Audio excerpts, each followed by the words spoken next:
ఈ గాలం ముళ్ళు దానికి మూతికి పడలేదండి. నిజంగా అనకూడదు కానీ దానికి మూతి కింద పొట్ట భాగం దగ్గర పడ్డది ఈ గాలం ముళ్ళు. ఎందుకంటే ఈ రెండు రెండు పడ్డాయి.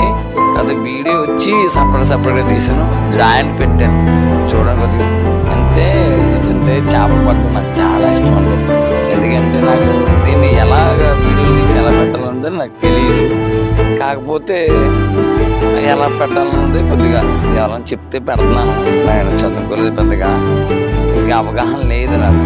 అందుకని ఆలయాలు చెప్తే కానీ ఇప్పుడు చేపలు నాకు ఫస్ట్ నుంచి కూడా చేపలు పడడం అంటే చాలా ఇష్టం అండి. చాలా బాగా పడతాను చేపలు వచ్చి. దగ్గరగా నేను మీరు చూస్తూ ఉంటాను, దగ్గర 30 వీడియోలు 4 వీడియోలు చేశాను. ఛానల్ చేస్తాను కానీ ఈ మధ్యనేనండి నేను వీడియోలు పెట్టమంటే నలుగురు చెప్పడం వల్ల పెట్టాను తప్ప నాకు వీడియోల గురించి పెద్దగా తెలియదండి. అదే బాగుంటే లైక్ చేయండి, షేర్ చేయండి.